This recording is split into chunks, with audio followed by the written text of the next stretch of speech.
Hi everyone, I built something incredible, so let's first notify. Well, why did I actually expect that this would work? I was trying to use a mention to it channel in the name of a inline link, so I guess that's a bit too much markdown to actually work. But you can use inline code in the names of your links in Markdown, which is quite interesting. Regardless, have you ever been in a situation where you used to have some code? Some long time ago, you had some function that was useful at the point. Okay, what is this gimmick now? You already got me excited. Well, we'll see, I guess. Let me pop a snooze.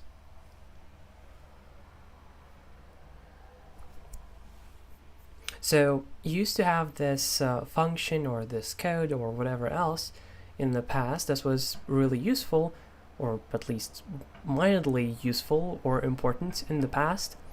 But then you realize that, actually, at this point, I don't need this anymore.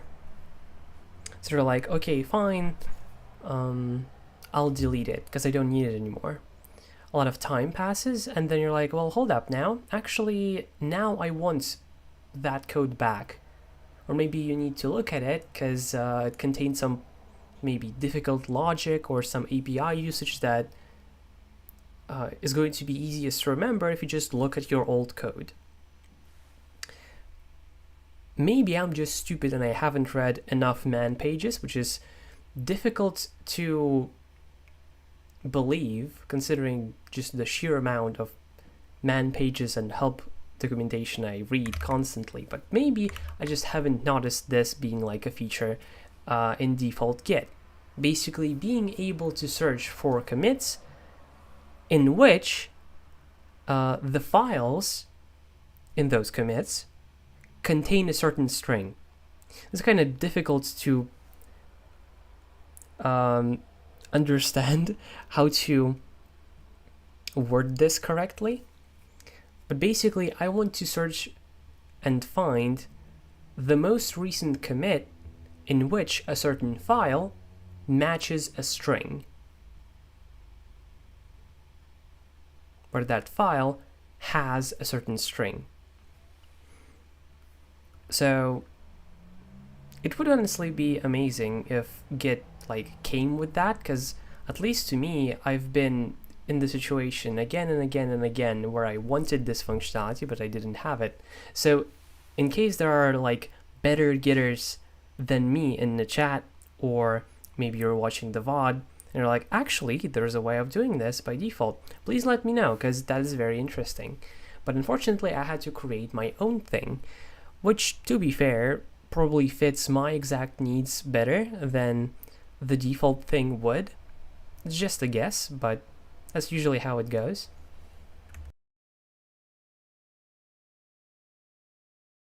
Okay, what in a living and dying hell? I haven't yet memorized the ASCII codes or the Unicode of default special characters, so I can't even decode this. Even if I wanted to. Well, at least in my mind. I could, in theory, go ahead and decode this, but I could not be bothered. What could this possibly mean? Motherfucker got the fucking F7 thing. What? How? You even have the this or D7. How? I doubt that you're another lunatic that memorizes Unicodes so they can enter those characters literally on Linux. Very cool feature, by the way. So how do you have those characters? Oh, probably compose sequences, right? Because I also have a compose sequence for this, I believe, yeah. But basically, I am not going to decode this. There's no way. Let me start with an example. Let's go to timers. To give you a more precise example, which if you watched yesterday's stream, I think it was yesterday, you will know that I'm very good at precise examples and I don't stretch them to fit my needs at all. Nope, they're perfect and thought out prior to the stream. So I used to have this function, which is a Pomodoro timer. Basically something that like has a timer for 25 minutes and then a timer for 5 minutes. So a work timer and then a rest timer. And that goes on indefinitely. I actually have it acting right now. It says, oh, you just acted, rest now. You press any character and now it's the resting timer. Q again, just rest, act now. And here we go. I don't know if this is interesting at all, but you see that it says acted rather than worked. The wording used to be you just worked. But then I noticed that the wording made me feel kind of exhausted, burnt out, and overall I felt like I was working. And I decided to change the wording slightly to just say, oh, you just acted. Whatever I might be doing, you just acted rather than worked. And for some reason it actually made a difference, which is quite like surprising. And then you can press Ctrl+C and it closes. So every letter is replaced with the symbol on the symbol layer on Android. Hun, I am not gonna open my phone for this. What do you mean? Plus, like every damn keyboard uses a different symbol layer.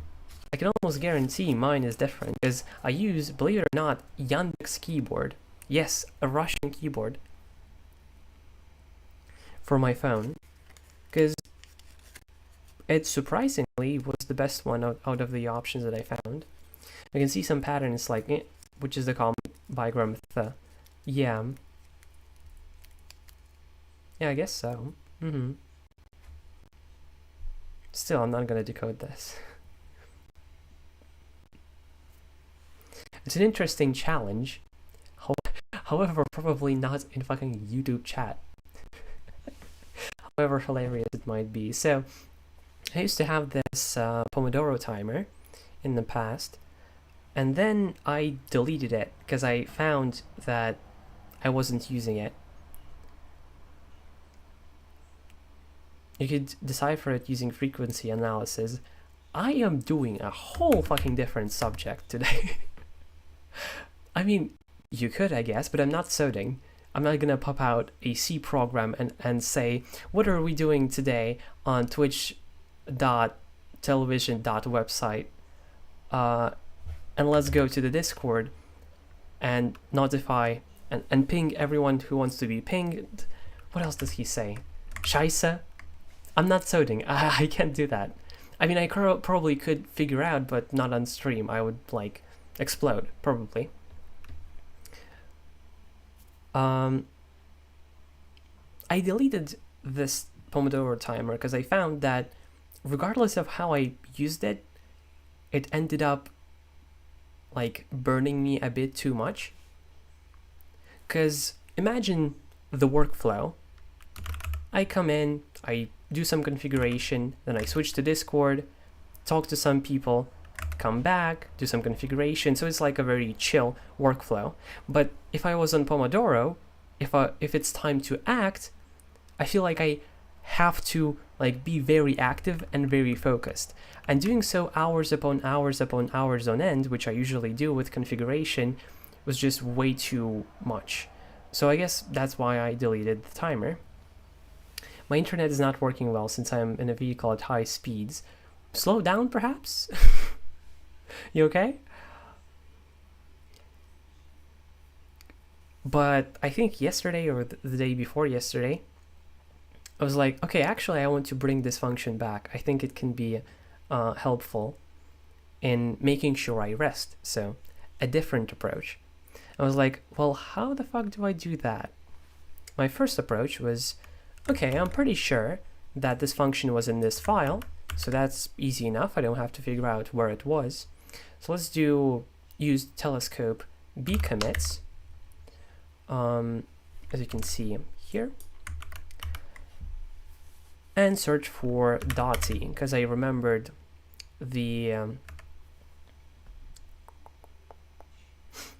name of the function.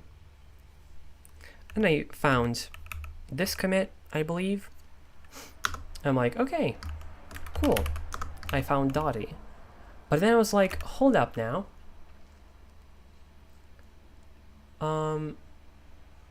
So this is the commit. Where are you now? What? Oh. So this is the commit where I renamed pom to .t. Where is the commit where I deleted .t? There's a very good chance that since this commit and until the commit where I deleted .t, there's a good chance that I modified .t in some way. And right now I might be missing out on those changes. Ideally, you would make micro commits, which I try my best to do, where you would find all of those micro changes to .t just from the commit messages. But sometimes the changes might be so small that I don't care enough to do like literally a billion commits. So some changes possibly aren't caught here. And in other words, I do not have access to the latest commit that had .t or that made modifications to .t. There's a train. If we slow down, we may even derail. Cool. I guess not derailing, but like the train part. So I noticed this situation very commonly, where I want to find the latest commit that had a certain code that I can usually just search for in one way or another, by using regex, for example. I was like, God damn it, I run into this situation way too often, and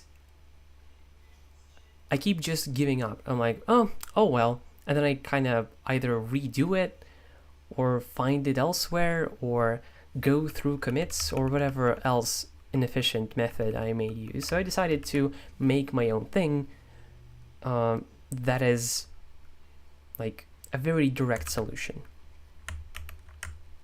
Yes, I know, it's a very long starter to something that I already explained, like what it will do, but that's just how my streams go, I guess. So let's use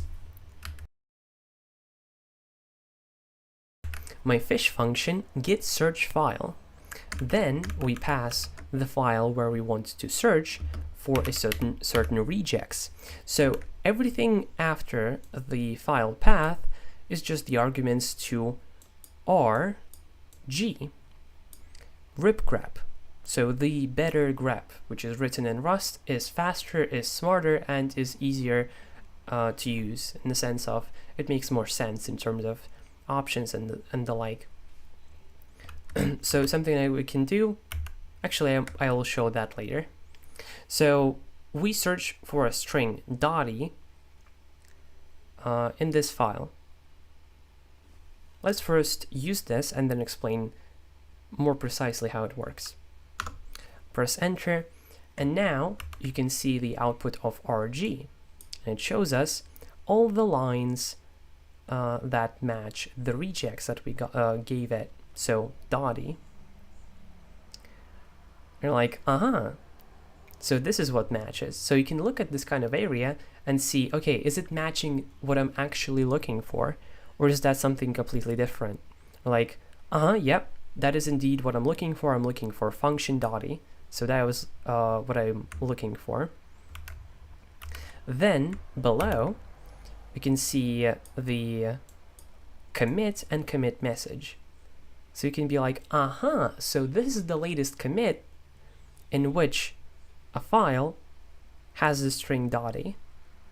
and you can immediately use this if this is the commit that you're looking for. But in this case, this is not the commit that we're looking for, because I just recently made it after bringing back Dottie. We're looking for an older commit to kind of showcase the situation that I was actually in. And then conveniently, you also get a git diff of that commit. Like, what changed in that commit? In specifically this file, by the way.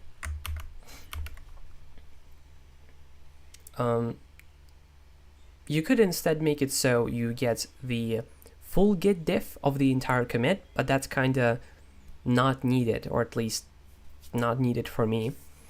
So we decided to only get the git diff of the file that we're searching right now.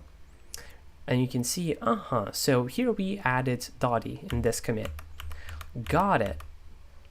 But that's not what I'm looking for. I'm looking for, like, the previous commit. The second most recent commit that featured Dottie.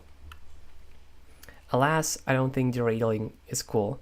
Oh, alas, I don't think derailing is cool. Well, if you've been in undefined behavior like enough times, you would know that I think derailing is really cool. So we quit out of less because we're like, okay, we're finished looking at this. Maybe we got the info that we wanted. And if the commit that we just looked at was indeed the right one, we can just press Q and this will quit.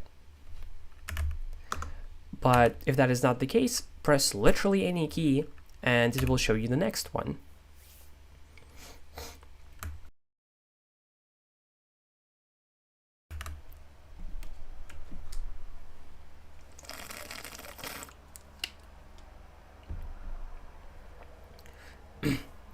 By the way, Undefined Behavior is a channel in my Discord server, the link to which is in the description, as usual.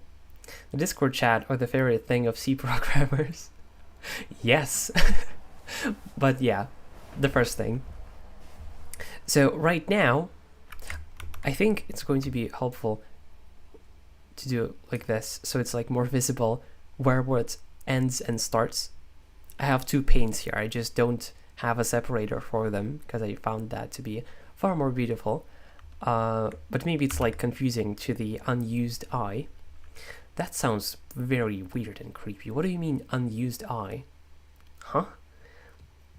So here's the second commit that has the string Dottie. And this is actually the commit that I was looking for and the commit that I got in my actual situation that I made git search file for. So yes, indeed, it matches the correct thing. It matches function Dottie. It is in this commit. Okay, let's remove this. That said, I think it's better if I watch the VOD. Latency is so damn high. Yeah, I feel like on trains it's like basically impossible to use the internet. Bye bye. So we also get a git diff for the file. So we can see, what did I change in this file? I scroll through, and this is an interesting situation. You can see here that in this commit, I didn't actually change Dottie. This is in the function yeared parse. This is in yearless parse and daily parse. So that is what I was doing to the file.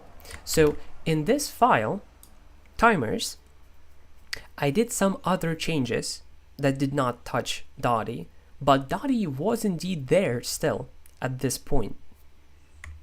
In other words, you will sometimes come across commits that didn't touch the string that you were searching for.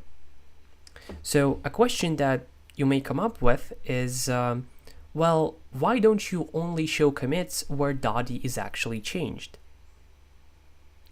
That is what I wanted to do to begin with, but then I noticed an interesting situation. How can we do this? How can we only show commits where Dottie was changed. We can search through the git diffs instead of the entire files. So we can look at the git diffs and then try to find Dottie in there. And then if we do, then we show the full git diff. However, when we're searching for Dottie, we might not touch these two lines for a really long time, but we change what's inside of the function a lot more commonly. Oops. So what ends up happening is that only the changes in the name of this function are caught by the git diff approach, but what I'm actually probably looking for, the changes to the actual function, are not caught because they don't match Dottie. So yeah, basically I tried doing this the diff way, but I found that like it would miss most things that I'm actually looking for, which is why sometimes you may come across, oops, let's go here.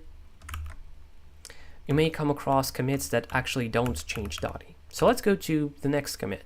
Well, at this point, I can already grab this commit hash and restore my Dottie function as I wanted, because this commit already has the latest version of Dottie. I can use it, like it's okay.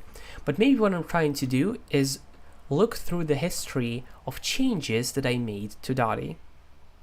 Maybe that's what I'm trying to do out of my git search file. Let's go to the next one. Okay, this also matches the correct Dottie. And we can see that here I am changing timer. Wrong thing again. What next? Matches Dottie.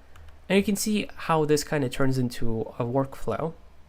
So in this commit, I see I probably reformatted tabs into spaces because that's the only indent character that the fish formatter supports. What's a Dottie?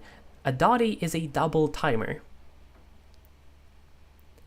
Sometimes I name my things, like my fish functions, pretty verbosely, but Dottie is meant to be executed very fast, which is why I abbreviated this, abbreviated it to be so short.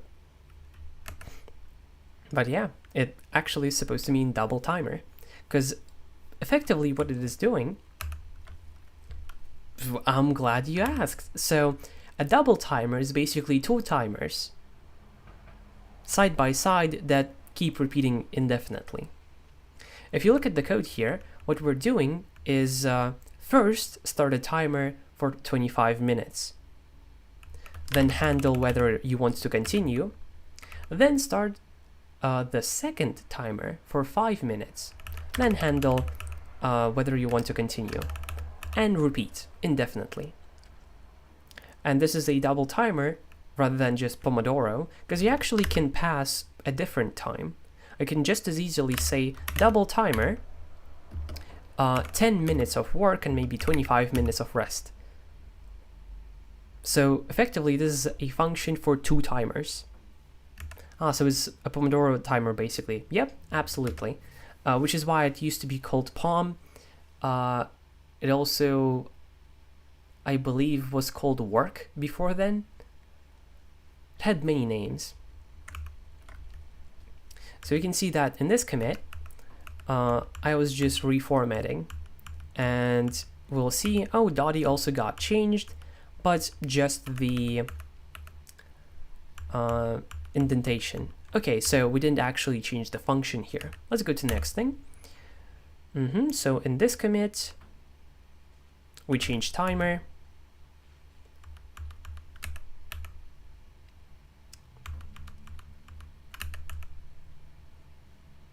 This is alarm. I'm actually trying to find where we changed Dottie. Here we added yearless and yeared parse. This is timer. Remove food-related timer functions? What? What do you miss that? Oh, I had like special aliases for timers that I used to cook. Interesting. Should really look into putting your stuff on the AUR. What do you mean? Like, half the stuff that I make is written in fish shell. I don't think that's like very conveniently portable.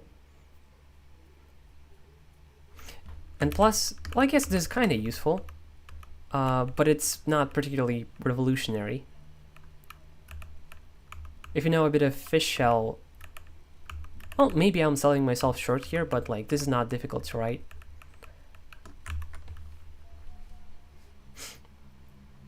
Maybe. The sentiment of, oh, you should turn this into a plugin, or oh, you need to like add it to the repo or to the AUR or blah blah blah blah.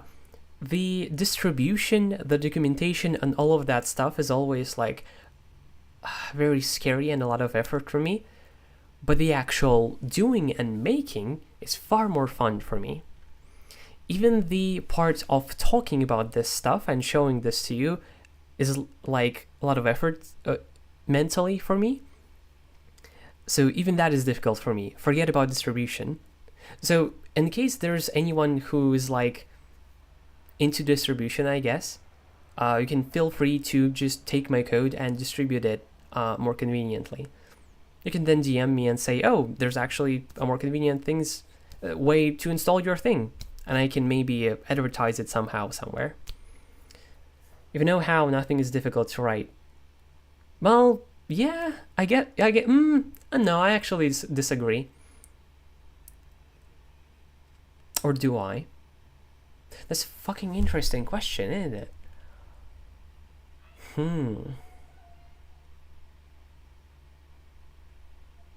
No, despite me knowing fish shell, I would say pretty well. There are still some situations where, despite me knowing how it works and how to do things, it is still kind of difficult to wrap your head around. Just all moving your fingers on the keys. I wish it was that simple. So here we actually don't touch Dotty still or here. Aha! Finally! I changed to Dotty! So in this commit, well, I guess we could see by the commit message. However, maybe you don't have like good enough commit messages where you couldn't find this by the commit message. Or maybe you're in a project where the commit messages are more abstract and top level. Or maybe you're in a project where the dev just couldn't be bothered to make good commit messages. Well, now you don't have to pray that they're good enough, because if they're not, you have the option of git search file, where you can look at all the changes to Dotty. You can be like, so in this commit, it got renamed. How interesting. And then you can use the hash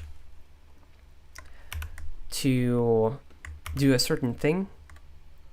It's actually super fucking neat.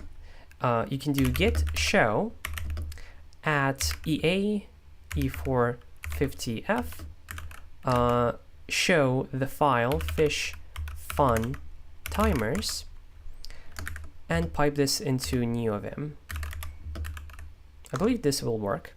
Yeah, so basically what this does is shows the file. Why are you orange? Why are you orange? What the hell? I'm so confused. Huh? Very, very strange. Well, yeah, so I just opened a file at a certain commit in the past. And it's in the past because yearless parse and blah, blah, blah doesn't exist here. So that is how you can do, like, here's how you can look at a file from the past by default. But in my setup, I can just use bcommits and then do, what was the EA E450, and then press enter, and it just does that in my already existing NeoVim instance. I should probably show this to you, how it works, but it's kind of... Nah, I guess it's still helpful. It's just kind of a bit assy in terms of dependencies. It's probably still going to be worthwhile in showing because it's pretty neat. So b commits enter show file. Okay, what else did we do to Dotty? Nothing. So we added it. Oh, we added Palm. So I guess what we would do now is search for Palm because it used to be called Palm. So see, even though like this is not particularly fast, I guess, it's not like hyper straightforward. You at least have a workflow. You have something that you can do to trace changes in your history without having to rely on commit messages. Let's press Q. So maybe you don't actually care about the RG output where it showed you what it matched. Maybe you just want to look at the git diffs. You can just pass the option -q, see, like here, to RG, and now they don't show up. I'll tell you more. You can pass any other options to RG as you want. So maybe you want to search for Palm and then context lines after Palm, maybe 10 lines. So effectively, you're searching for the definition of Palm and then the next 10 lines. Maybe you know that the Palm function always was pretty small. So it's probably going to fit on like 10 lines. So you pass -A 10 to RG, and now you get the first 10 lines of this. And you're like, so here's what it was. And maybe you're like, okay, this is too recent. I'm looking for something older. And now you don't maybe need to look at the diff at all. And you continue, you're like, okay, this is actually what I'm looking for. Maybe I'm just fucking guessing. Like, I don't think it's even changed here. But effectively, what I'm trying to point out here is you get more options in investigating and inspecting the history and how something changed, how some string changed. I believe there's some way of doing this in default Git. As I mentioned at the start of the stream, I think there's a way. But I have a feeling that if it exists, it is still like more restricted, or you have to do more finger work in typing in more commands and using hashes and all that stuff to achieve all of this information, where my function just shows you all of that information all at once. If you want, because you can remove the RG output with -q. It's not like it's special behavior in my function specifically. No, you're just passing options to RG. So you can like add line numbers along with columns too. How interesting. Hold up, maybe it's capital Q?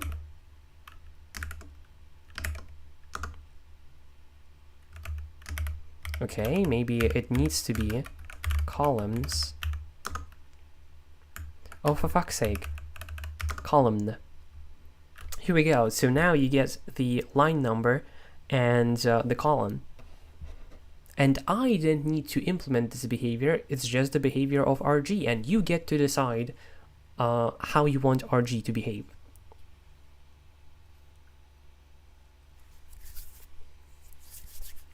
Cool? I think it's super fucking cool. So here we're in a pretty good spot where we know the file where the string was. You're like, okay, from the moment that I created this double timer, to the moment it died, it for sure was in this file, so I only searched that file. However, you don't always have that opportunity. Some time ago, I switched from pure NeoVim, as I like to call it, to Astro NeoVim, and because of that, a bunch of my configuration files got moved. So let's say I want to search for some function that I used to have in my NeoVim configuration that does something really cool that I then stopped using, but now I want to get it again. So now what we can do is NeoVim, and then first of all, how would I know the file? I already forgot my previous file structure. So if the function is old enough, it won't be caught if I just pass some file. So I don't have the option of passing the file because I don't know what it is. I will miss possibly many different locations where that function could have been, because it traveled as I changed things around. And actually, the NeoVim directory used to be Astro, so forget the file, even the directory might not be correct. This is where we pull out the big guns and use git search without the underscore file. Now, for what it's worth, I could probably make git search like always the thing. And then if you pass a file, it uses a file. If you don't pass a file, then it does the behavior that I'm going to explain to you. But it's just way fucking easier to have two functions than have to parse arguments in Fish. I guess that's just because I haven't used argparse yet. I probably should. I can't be bothered, honestly. So that's why I have two functions here. Let's search for Dottie again with no special flags, just search for Dottie. And now we're not just searching for timers, we're searching every file and try to find Dottie in there. So we go through every single commit in our entire Git repository and search the files to find Dottie there. It does sound incredibly inefficient, which is why, instead of trying to search the entire fucking repository, it only searches the files that actually got changed in the commit. So in this commit, for example, I believe only this file got changed, and which is why we're only searching this file. In other words, performance-wise, we're doing basically the same thing as if we're doing git search file, you know? So it's not going to have to go through the entire repo again and again and again for every single possible commit. No, it only goes through the files that matter. So now, without needing to know which file Dottie was in, I can look at it. But as you can see now, it is noticeably slower. When I used file, the next result got offered to us immediately. This was not the case here because it needed to go through a bunch of different commits that did not contain Dottie. So it's going to be considerably slower. However, it is at least a solution, as I like to say. I found a bug. The fact that it shows the files, but those are not included in our pager. I'll fix that. Yeah, basically. I wanted to make it so in git search, the matches happen, and then it also shows you the file where that matched. Because otherwise it's just going to show you all matches and then God knows where they are, you know? But that's a very easy fix. Matter of fact, let's just go and fix it. So in abstractions, it is somewhere. We add this to shm git search, and I believe that actually should be it. So we do that. So we matched in this file. We add this file. Yeah, actually this should be literally it. So it's very, very simple change. So in git search file, it asked you whether you want to continue with this. In git search, it doesn't ask you, because usually it takes so fucking long for it to appear with the next result, at least in this repository that I'm testing this in, that you have enough time to press Ctrl+C. If instead it had this question every single time, it wouldn't be processing the next result, it would be waiting for you to reply, and only then would it start processing the next result, which is why I've removed this here. But this could be added back very easily. So let's do like redo Dotty. So it does show this, but without the coloring. Well, that can probably also be like fixed.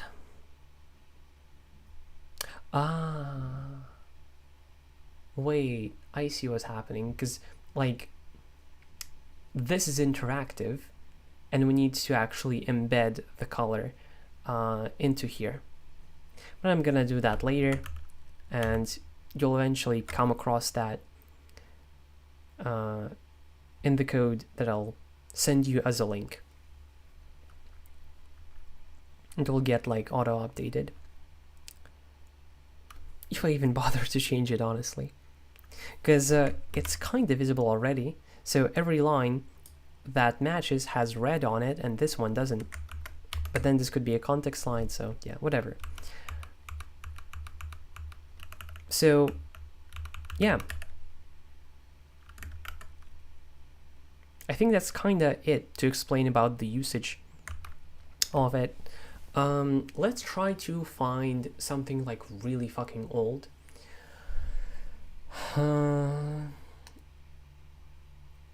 What's the...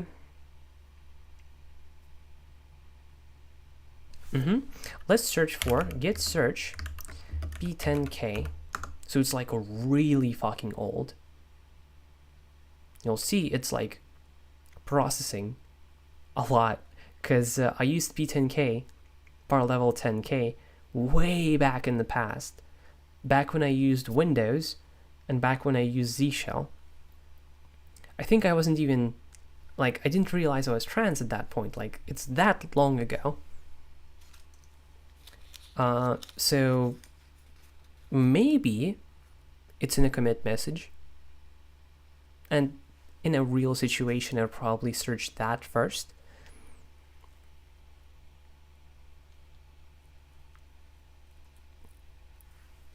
Because the commit message is probably remove power level 10k. Here we go.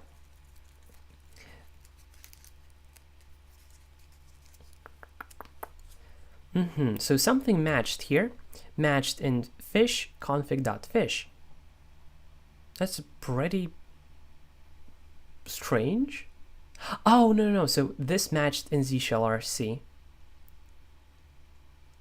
I'll also need to make it so file is not printed if nothing gets matched. I thought that was already being done, but I guess not.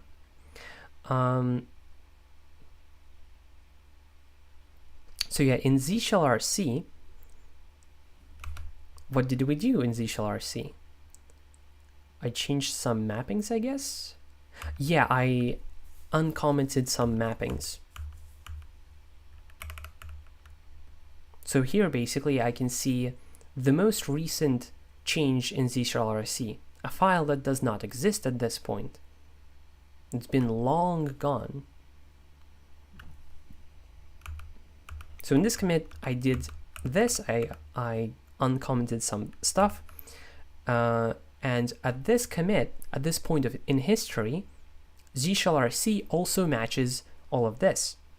So then I can grab this commit hash, go to the file at that kind of history, and blammo blammo, and do something with it. So I was just able, Jesus. So maybe I should actually bring back the question, or I could just close the shell. I probably will bring back the, are you sure you want to continue? Because my .files repo is pretty huge. Like, it has, I believe, 2600 commits. That is not the usual case for repositories. I guess it depends on the repository, but if your repo isn't already huge, you're going to just be annoyed that you can't quit.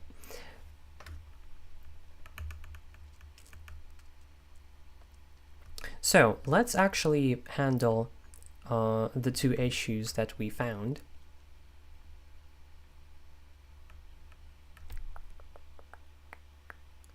So first of all, it showed us files that were in the commit, even though in those files nothing matched. First of all, I think we should fix the coloring. I'm not sure if this will work or not.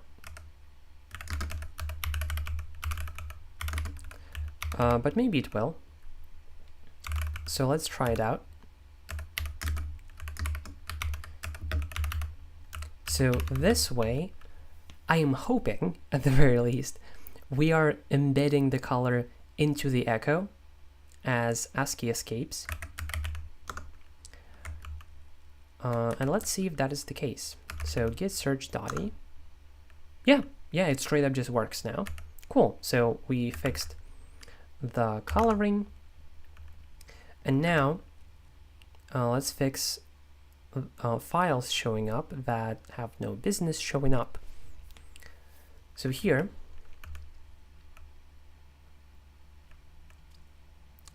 we only print the file if git search is basically a temporary file to make the pager contain everything at once work. So if it is not empty,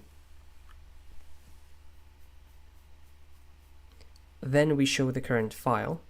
The issue is that as soon as the first file matches, this file is no longer empty, and therefore all the following files will appear. How would we handle this?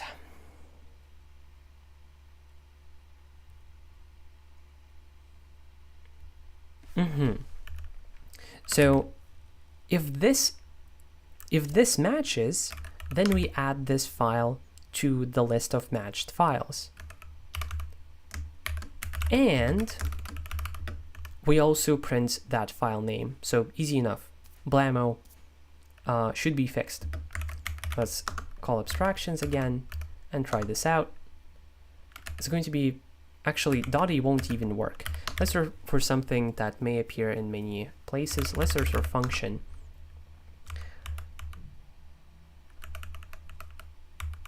I don't believe this, you know? But yeah, all of these functions are indeed in abstractions. Oh, I see why this is working this way. So in this commit, only the file abstractions was changed, as you can see here. As we scroll through the diff, we only see the modifications to the file abstractions. And this, I guess, showcases a bit more clearly why it is a bit more efficient than it could be otherwise. It's still not fast by any extent, but at least it's not doing extra work that it should be doing.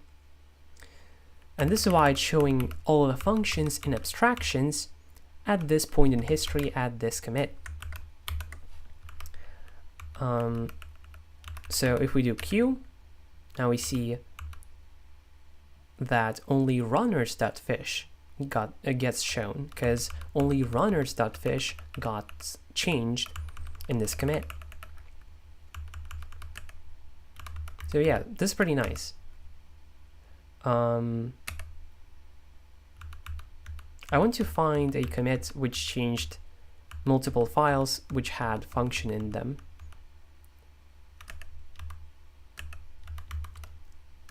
I hope I can find one.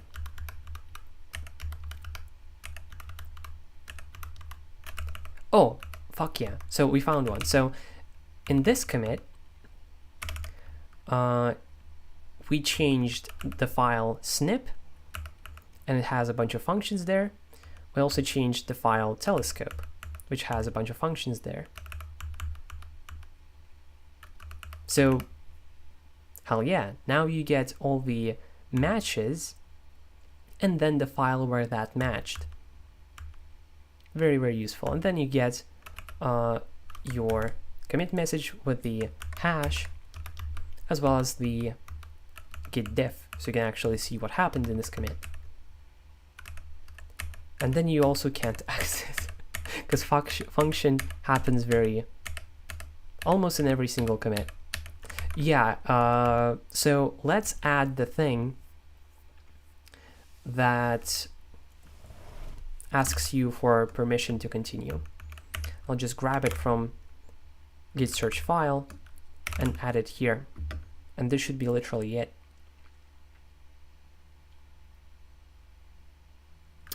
Yeah, so let's try it out. Yep, works as you would expect. So I guess I'm biased in the sense that this is a pretty huge repository with a lot of files and a lot of lines of code.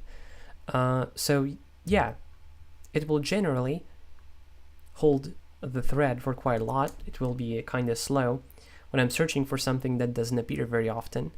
But if you're like working on a project and it has some commits but not that many, like maybe 100 commits, still kind of a pain in the ass to have to go through, right?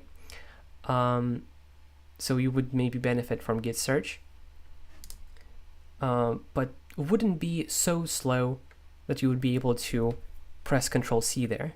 Oh, and by the way, the reason why I'm not pressing Control-C in less is because that does shit all. You can press Control-Z, I believe, but then it would just like open the next less, so it's not a solution, unfortunately. Boom. Yeah, so by the way, Control-Z in less and many other terminal programs brings the process, in this case less, into the background, so it saves it basically, which is why I had this symbol, which basically means, oh, you have a background job, and then you can use FG, that stands for foreground, to reopen that stored process. Very useful potentially. I never used it though, because it's still kind of confusing to me how to use all of that together. I should probably like get myself used to using this functionality, because in theory it's pretty cool. Let's immediately commit. So fish, what did we do in git search?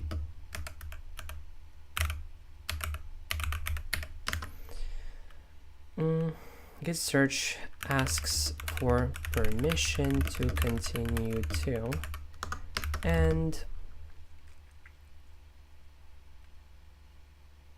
what? And prints the file names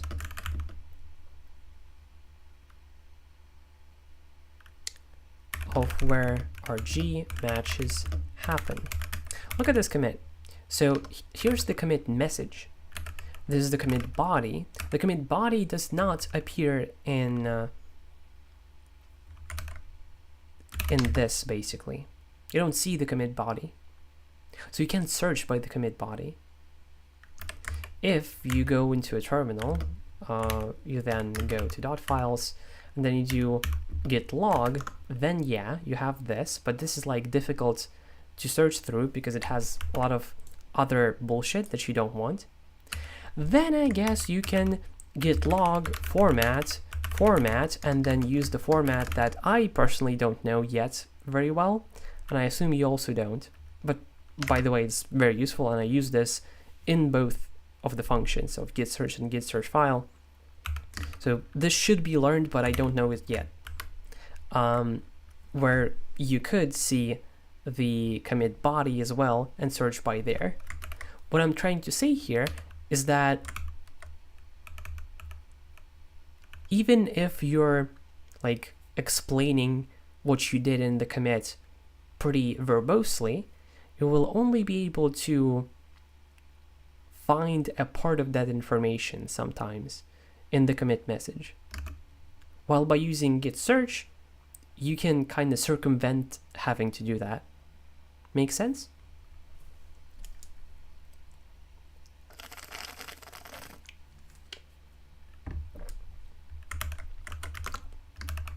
So, how do you get this? You have to be using fish shell, first of all. My scripts are often not very transportable because I love fish shell so much. It's literally my favorite programming language, despite me being a Rust developer. Yes, fish shell is my favorite programming language. So you have to be using fish shell for this functionality. Fortunately or unfortunately, I don't know. And then now, let me grab this and do GHL into XCP to give you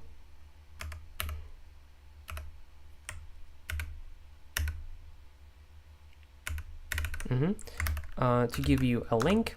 So this link will give you the most recent code, which also means code that might not exist anymore. And parse branch head. This link will show you the code at this commit. So it has the disadvantage of being out of date.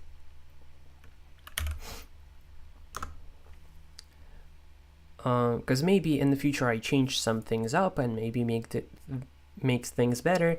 This link won't reflect that, but this one will. And as usual, X doesn't work when I pipe into XCP. I wonder why.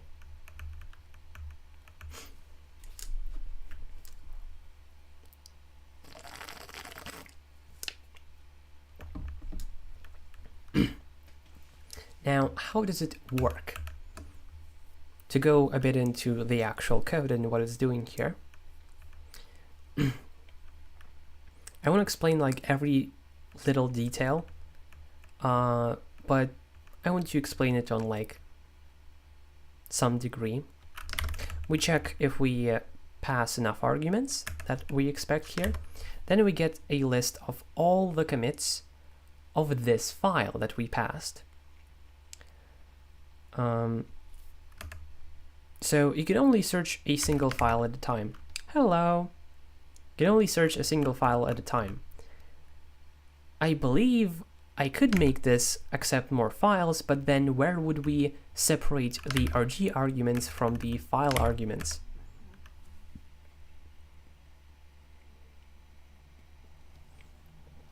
We can probably use argparse for that in fish shell, but I just don't know how to use it yet, so I couldn't bother. So maybe in the future this will accept multiple files. So for now we just get all the commits where the past file was changed. Then we go through every commit. So this is like a mouthful. We show the text of the file at the current commit that we're going through. Then we try to find the string that we're trying to search for,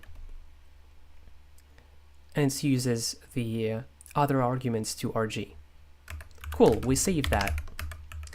Then, if there was a match, is Indonesia language a gender-neutral language? No clue, actually. I don't know. So if we got at least one match, then show the git diff of that commit. And we also save that. So we don't immediately see it in our std out, we just save that in a temporary file. Then, if that file got filled by these two, then we basically pipe this file into less. We view this file in less. And I also use diff so fancy, which you can paro diff so fancy. It's basically a better like diff syntax highlighter that you can use globally for all of your git diffs, or you can use it like I do here, where I just pipe some text into it. It expects a diff syntax, I guess, and then it shows up to be more pretty than it would be otherwise. So this is technically not required. Like, you could delete it, and I believe it would work like in a similar-ish way. Okay, then what we just added, by the way, oh, we added it in the other function. Okay, so oh,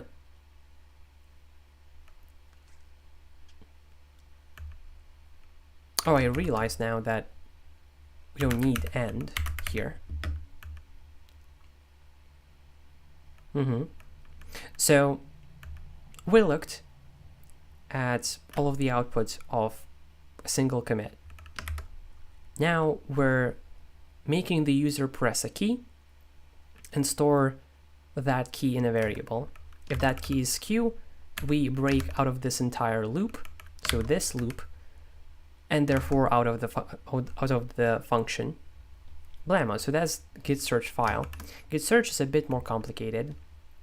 We also get a list of commits, but now not of some certain file, but overall the list of all commits, every single commit. Cool, we go through every commit. But now we get all the files that got changed in that commit. And we're going to store the files that actually match our regex. So let's go through every file that got changed in this commit. Let's once again show the entire text, like show the contents of the file at this commit, and try to match our text in that file. And if we do, we store that. So if we match the file, we should add it to the list of matched files, because we use that later. And then also we print the file path where we found that match. Cool, we went through all of the files, and now if there are matched files, so if there are files that got a match, then we show the git diffs, the git diff, but only of those files that contained our searched string. This is how we don't show the entire git diff, but only the git diff of files that matter to us anyway. And this makes you have to scroll through the diff way less than otherwise. Okay, so if what we saved up exists, like if we saved up all of the output and we have that output, cool. Now we can continue and do the exact same thing that we do in git search file. Yeah, nothing changes here, basically. Blammo. So that's the more or less how this works. Yeah, so I hope this is going to be useful to you, because god damn, it is for sure a feature that I wanted to have for like in a lot of situations. So I'm glad I finally have it. Let's commit this also.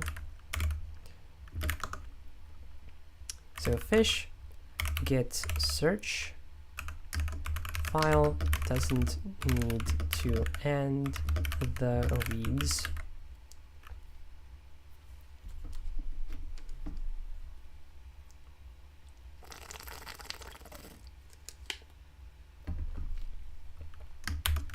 Voila!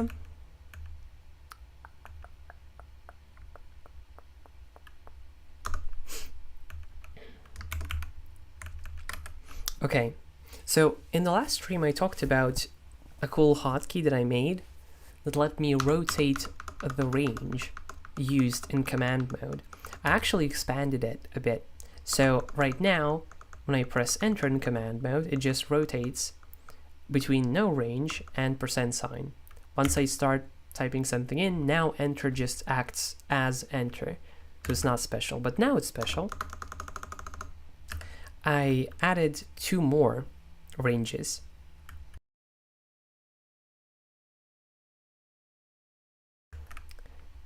If I press Shift Enter, which I'm surprised that NeoVim just natively understands, I thought it didn't, it uses this range, so from this line to blank lines below, so 7 lines below, for example.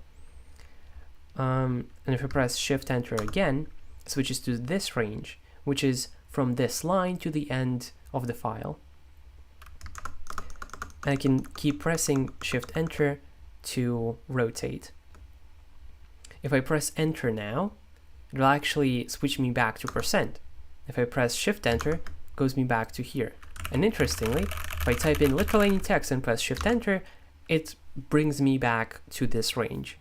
So it kind of has a like flow chart of what hotkey will bring me to which range, which was interesting to like figure out in my head. I posted, I believe I did at least, yeah, I posted in a Discord server, join, link is in the description, this flowchart which I drew, where basically from all the different states, how I can get to every range they have here. Because actually, right now I am not in command mode at all. I can press Shift Enter and that immediately starts me with this range, which is like really good, because I press Shift Enter 7S and I already can start doing stuff rather than having to press Enter and then Shift Enter, you know? I can also press Shift Enter twice, and that will automatically use the range off from this line to the last line in the file. So that's the update. Let me actually go show you. What? Let me go and show you how this works. Blammo. So these are the 2 functions that I use in 2 of these mappings. I already explained the logic of how I add text to the command line in the previous stream. So I guess just have a look at this. The logic is pretty self-explanatory, I think. Yeah. I hope I get really used to using all of these ranges, because now they're very easily accessible, so that I can on the fly do something like 7S and finish. See how fucking fast this is? I would never in a million years do this by hand. Like, this is a bit too much, right? Like, by the time it took me to type all of this in, it would have been much faster just do this. Whoops. And it doesn't work, which is hilarious. Wait, what am I doing? Enter S. Here we go. But the thing is, I don't like visual mode, so I would like to avoid it when possible. So now I have an option of doing so, and that might actually be faster, although I don't think so. So V7J enter, or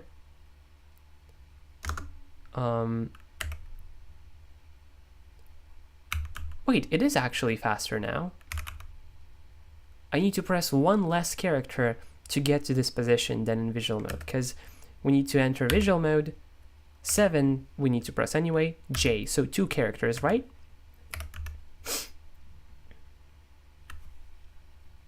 And then worse yet, by the way, if we decide we don't want to do this, we have to then travel back. With this, we don't need to travel back. We don't get moved anywhere. So here we press 0 technically, 0. Oh wow, it's interestingly free.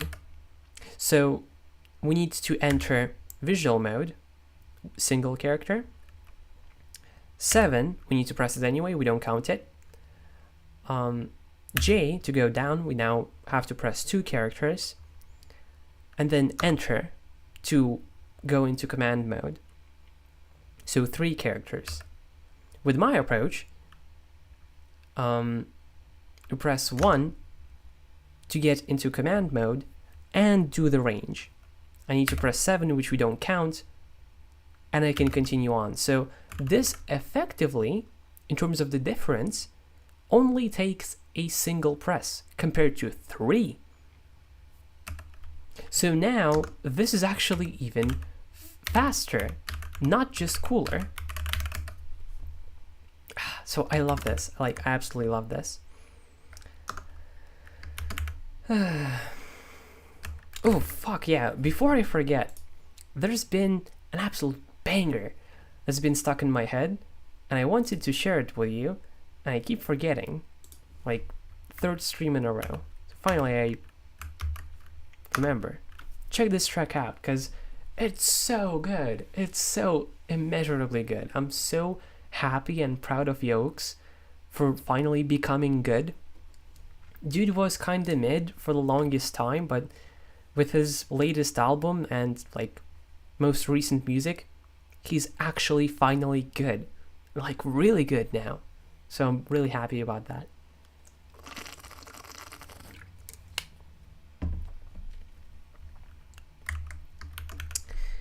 What should we talk about next? This. So this is like a lot of dependencies. So I showed you how I can search for a commit and then open that commit. Open the file, the current file, at the picked commit in NewVim. So this kind of behavior.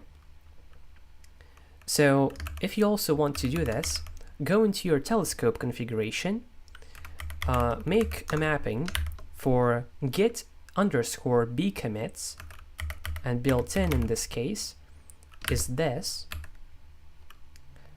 And then in your configuration of bcommits, so in your options table, I don't think it's in defaults, then pickers, then as we scroll,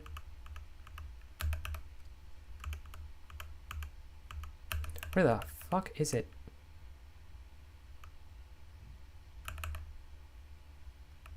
I would usually search, but I don't want to like throw things off. Yeah, big commits.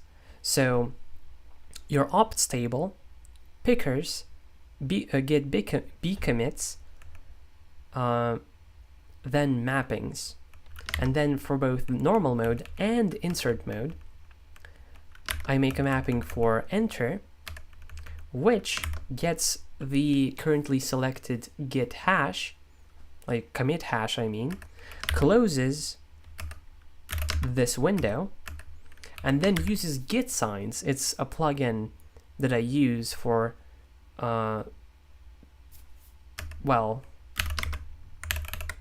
for this, for being able to look at a file at a certain commit. We use this plugin to show the commit hash, and it automatically uses like the current file. And unfortunately, you cannot pass a different file, which is kind of annoying.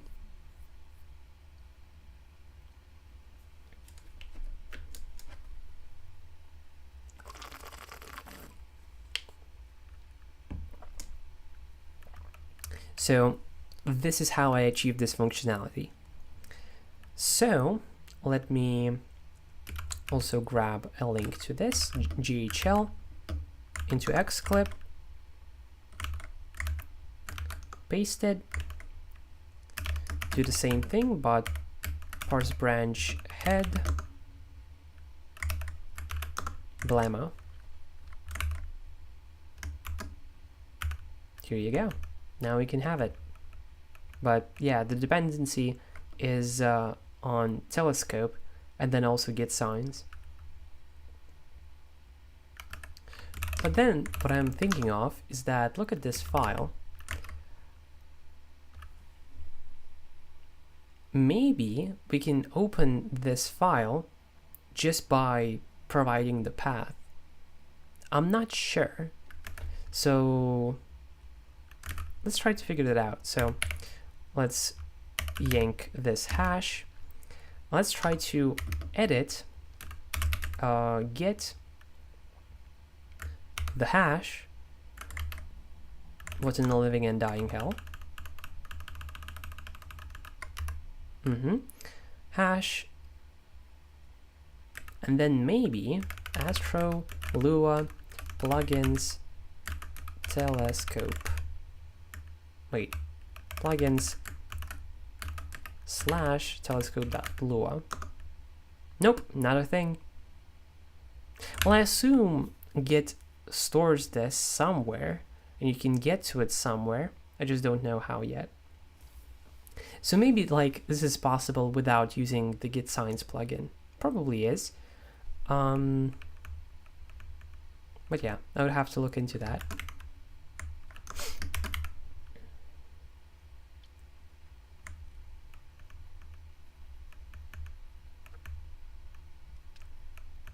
And it's at this point that I have run out of steam. So thanks for watching.